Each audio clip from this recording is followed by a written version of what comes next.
welcome back to Panero's Mind, people.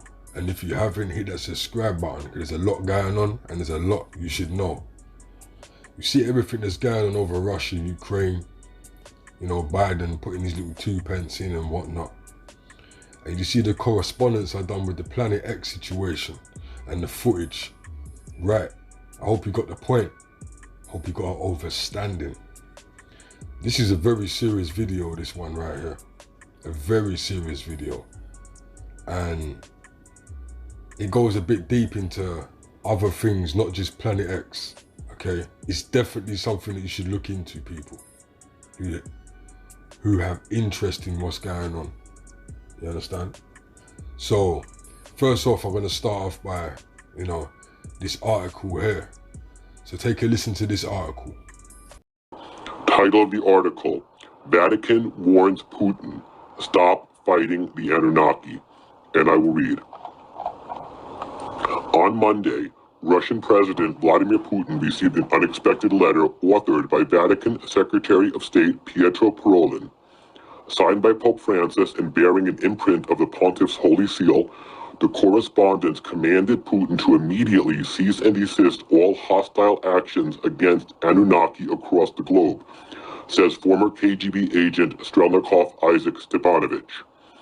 For nearly 2 years, Putin has waged a clandestine war on the extraterrestrials, committing billions of rubles toward the development of anti-Anunnaki defense technologies. Russian special services have skirmished with Anunnaki invaders in Russia, Syria, Afghanistan, Crimea, the Ukraine, and Yemen. While the Anunnaki soundly won most battles, Russian forces did eke out 2 victories and on 3 occasions fought the aliens to a stalemate. I quote Stepanovich. Over 700 brave Russians have fallen to these creatures. We will not stop now just because the Pope says so. These monsters kidnap, kill, and eat us. These monsters kidnap, kill, and eat us. Okay, people, I'm sure that stunned you a little bit. Okay, this is a deep video. This is a deep one. This is a deep one, people. And we're going to continue with a former KBG officer, right? This is a dope interview, my people, and we got to connect the dots, you see. We got to put 2 and 2 together and understand what's going on and listen out for the key words, all right? Let's check this out. Good afternoon, ladies and gentlemen. Today I have something very special, something that has been asked for. I have an audio, and at least here a part of video interview with one of my key sources, one of my key Russian sources, former KGB agent. It's my understanding that you were terminated from the KGB and did not leave of your own free will. Would you care to elaborate on that? It was a termination. It was not really a termination. No one ever really leaves the KGB.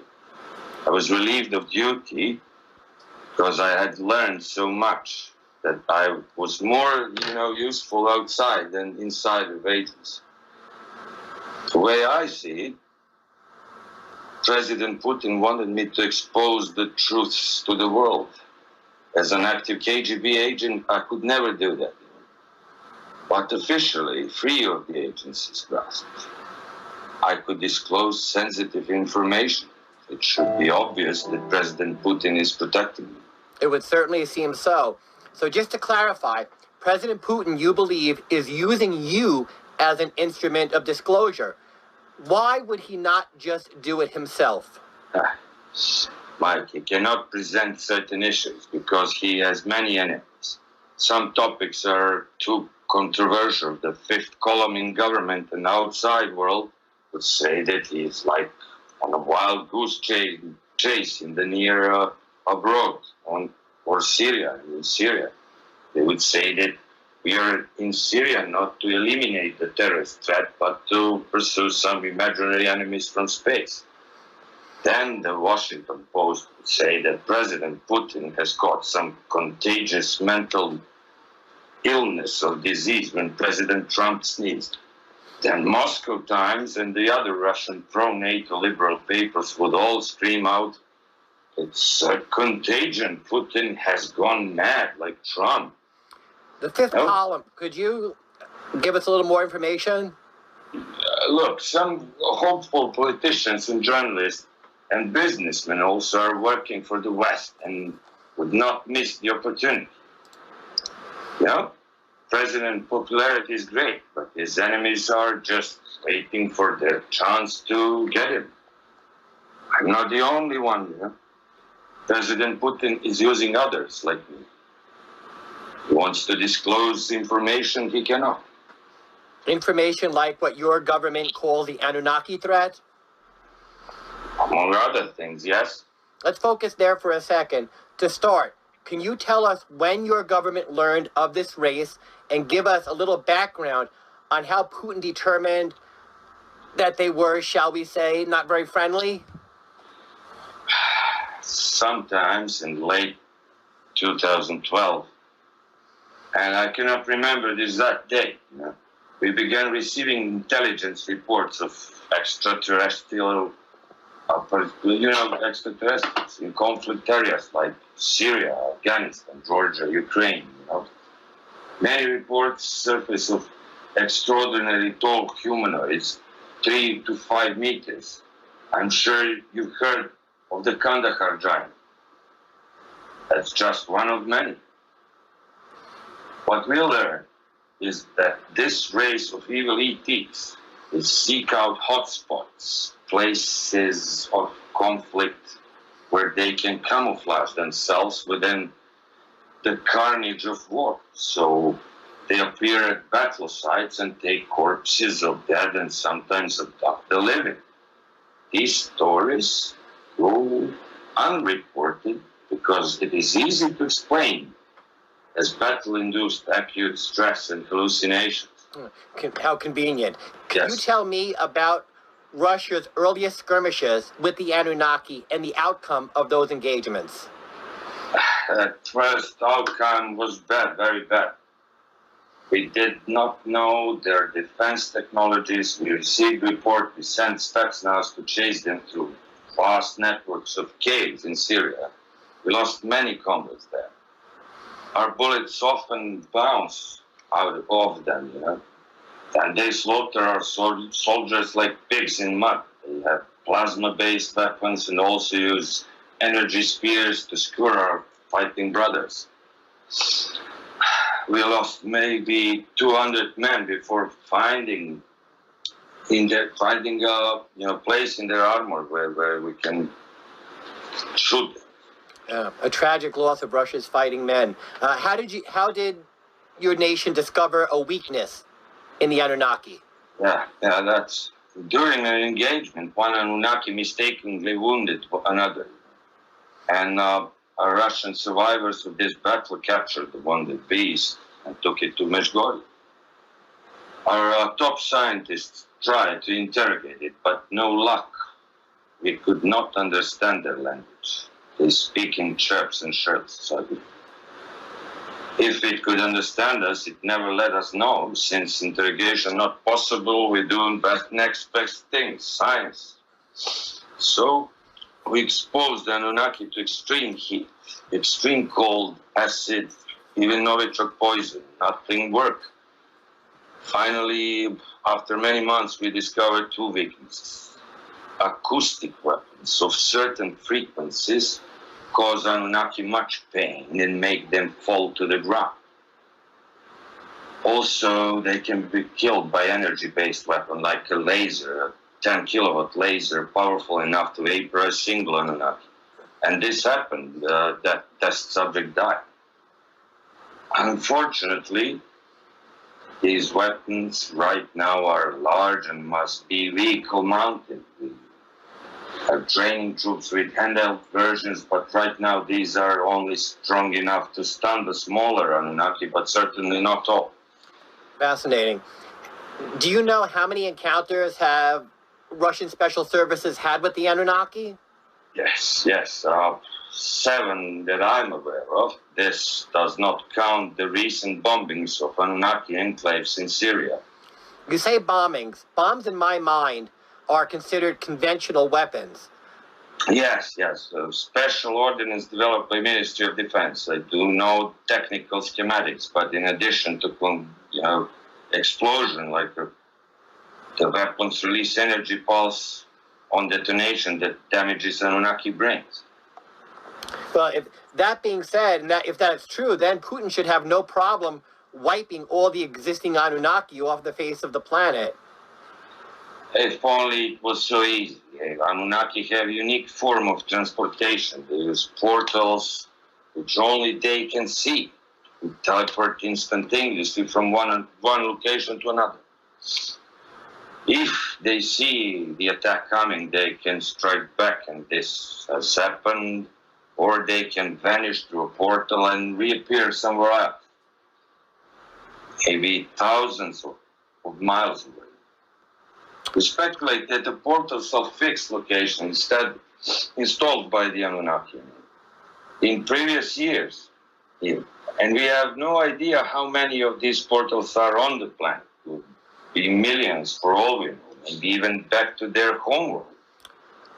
And based on what you know, where is that? Russian intelligence believes the Anunnaki are natives of the 5th and 7th planet of Nibiru system. How did Putin or whomever with the Ministry of Defense come by that information? Because they told us so. Some clarification is needed here, Strelnikov. Earlier, a few minutes ago, you said communication with the Anunnaki was impossible. That being so, how was this information delivered? Yes, in that statement, I'm referring only to the captured one, the captured Anunnaki, who would not or could not communicate. But like I said, we had many engagements with these evil creatures. Some times ago, after we killed nearly 200 of them in a fight, an Anunnaki emissary reached out to President Putin and offered him an ultimatum. This time he spoke perfect Russian. Where did this contact happen?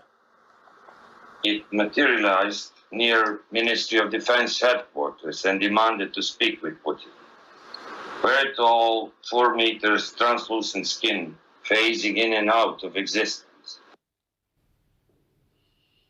When we last spoke, you provided some truly shocking information on the Anunnaki. You said Russia has known of them for many years, that Russian forces have had skirmishes with them, and after some time, Russia did develop weapons that could either kill or wound Anunnaki. At the closing of our last conversation, you said an Anunnaki emissary approached President Putin with an ultimatum. I'd like to start right at that point. Do you remember what was the ultimatum? Yes, Mike. Like I said, this villainous race has the ability to instantaneously transport from one location to another via a nexus of portals that only they can see. Anunnaki appeared near the MOD and demanded to speak with President Putin. I am foggy on some details, but what I know is this. Arrangements were made between Putin and Anunnaki to meet at Putin's mansion on the Black Sea coast near the village of Paraskovivka. At this meeting, the Anunnaki delivered the ultimatum. Leave us alone, we'll leave you alone, or else perish with the rest of the world. Wow. So what you're essentially saying is that the Anunnaki offered Putin peace in exchange for, shall we say, agreeing to participate in a non-intervention agreement? Something like that, but it's much more shocking. The Anunnaki told him that in exchange for not interfering with their plans, they would leave Russia alone and not even set foot on Russian soil without explicit permission.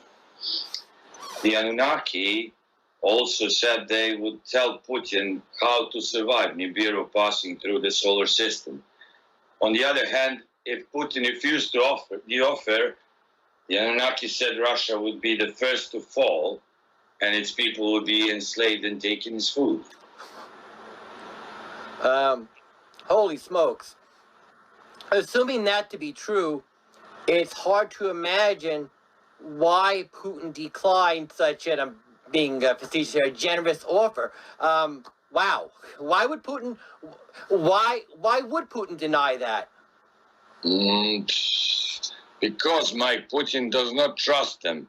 He may be an optimist, but he is not stupid. He figured that the Anunnaki would dishonor any agreement. These creatures are devilish and manipulative. So Putin told them to go away. We do not want you here. He told, leave the planet and never come back. You know what the Anunnaki told him? No, but I'm hoping you'll tell me. The Anunnaki said to Putin, Earth is our planet, not yours. We are the ones who seeded the Earth with strands of life. He said that they grew all life on Earth, as in a giant petri dish. Humans, the Anunnaki said, belong to them, just as your mother's chicken belonged to her. Wow. So every 3,600 years, give or take, they return to harvest. Harvest what? Us. We are little more than food and slave labor for them. Oh. Theological repercussions aside, that is a frightening thought to comprehend. How did the Anunnaki respond to Putin's answer? The Anunnaki said, you've been warned, and left. And yet, no massive Anunnaki force has invaded Russia. At least not yet. At least not yet. That's a big interview. And I have to throw something in, people. We're going to go through this next article. Anunnaki raid Russian town. 25 people from the remote Russian village of Nizhny Podolsky have been reported missing in the aftermath of an extraterrestrial incursion that took place on the afternoon of July 24, as the skies above northern Russia inexplicably darkened and the atmosphere was saturated with an ominous red-yellow hue that effectively turned day into night. Whether the extraterrestrial invaders created the atmospheric anomaly or merely took advantage of it remains uncertain. The Kremlin has refused to comment on either incident officially, but our source, former KGB agent Strelnikov Isaac Stepanovich, finds it highly unusual that the alien assault coincided with the mysterious eclipse-like event. Phil Schneider, I don't know if you've heard about him, but he's a man that used to deal with the underground bases, the borers. For those that don't know, if you're hearing me say borer and don't know what a borer is actually the machine that they use to dig out of the ground. So for them people out there that think I'm talking about knives, no, that's where the name borer came from. Okay, so Phil Schneider used to work at these places where they go underground and dig out the place. Now, here is little testimony of the same type of alien beings and stuff that, that the KBG officer was talking about. Check this out. Now, I was involved in something very controversial, almost totally unbelievable to most of you. I was involved in building another base inside of Dulce, New Mexico, which is Los Alamos Laboratory. It's a biological laboratory. On the southwest part of the Archuleta Mesa, we built an underground facility, a better part of 3 cubic miles hollowed out underground. Then to the southwest of that, we were in the process of the early stages of building. We drilled 4 large tunnel-like holes. Some of them ran 2.5 miles under the surface. Number of the original wells or drilling machines that were used were at the rate of 2 miles a day. It was fairly rapid. The equipment kept coming up broken. So we wanted to go down and we wanted to send somebody down there, a human observer, or human observers in this case, to find out what was going on. Well, to our total surprise, first of all, the government knew all about it. They didn't tell anybody. When I saw Green Beret and Black Beret people encamped inside of our geologist camp, I knew something was up, the gig was up. First of all, I knew all about the alien agenda. I'll explain that in a few minutes. The large alien grays had been in camp there for as best as believed possible about 400 or 500 years. Had been one of their internal bases. And we drilled holes right on top of it. All the stinking air, all the black sooty air came right out as soon as the first hole was sunk, and all this soot came up, and well, that's when all the hell broke loose, really, all started. Anyway, after we drilled all 4 holes, it took about 2 days to drill all 4 of them.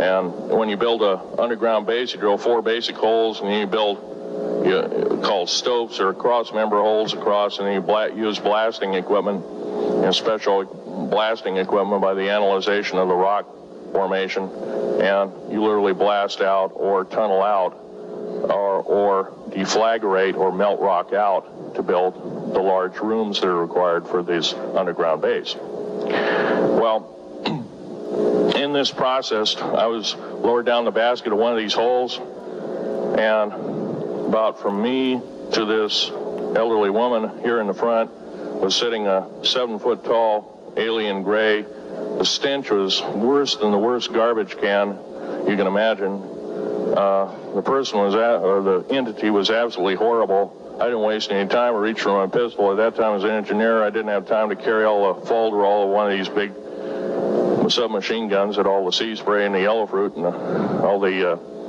outer perimeter and inner perimeter security people carried. I carried a little Walther PPK pistol with a 9-shot clip. This was in late August of 1979. Now, you got a regular suit of clothes, you got a regular clothes on, plus you're in almost like a spacesuit environment, and you're reaching for a gun.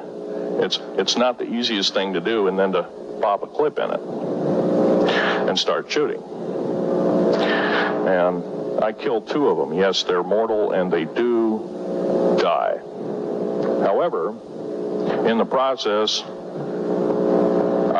one of them did this. All I remember is that he just kind of waved his hand in front of his chest, and the next thing I know, this blue beam hit me and just literally opened me up like a fish. And burnt my fingers right off of me, and it was some form of electrical force because kind of like being hit by a lightning bolt, burned all my toenails off of me. Completely crispy crittered my left foot, burnt the shoe right off of me. All I remember is the smoking remains, and I'm still conscious, but in and out of, I didn't remember much. And there was a Green Beret that was right behind me that risked his life. In fact, he died. But he risked his life. He shoved me back in the basket and hit the button and took me up. And I wouldn't be alive talking to you today if it wasn't for him. I'm forever indebted. He lost his life. 66 Secret Service agents, Green Berets, Black Berets, crack troops lost their lives because the government, our United States government, lied, did not tell us anything about the alien threat. There's a war underneath there, and I'm talking dead serious. It's been going on since that time. Since late August of 1979, our military, the Russian military, basically the militaries of the world, have been in constant conflict with the outer space alien. Our military, the Russian military, basically the militaries of the world, have been in constant conflict with the outer space alien. So people, I hope you understand why I played Phil Snyder's story too. You know, they both correspond with each other. Like I said before, there's always something behind the scenes going on. They're not going to pull it out. They can't tell you. You know? So when they're going to say to you, people, we have a planet that's about to come through and, you know, it's going to destroy, and the fire and brimstone are going to batter and destroy everything that passes it. You think they're going to tell you that? You think they're going to say to you, oh yeah, there's aliens that, you know, teleport from different places. You know what I mean? Come on. They're not. These are things they're not going to tell you. So what they do, they pull it out in the movies like we all know and we always say. So people, yeah, I have to point out to you that both of these guys have passed away. You know, the KBG officer was involved in a bombing. You know, some suicide bomber decided to blow up a bank and run in there, and he was in there. You know, just so happened to be there. You know, so he passed away. And Phil Schneider, you know, they're saying that his car blew up and whatnot. But you know, but anyway, you know how it is when you say too much, and you know, the stories that they came up with, or the theories, or the truth they came up with, was very serious stuff, and things happen. And this is the choice that you have to make, and everyone's gonna have to make it one day, you know. But this is a very serious things going on behind the scenes, people, and that's the point of this whole video, is that it's more than what meets the eye. You know, don't believe what the media be telling us all the time. All right, so if you like the video, subscribe, share to your friends, let them know. You know, if you feel that there's anyone around you that feels or thinks the same, similar to you, share them the video. You know, leave your comments down below, subscribe. Peace.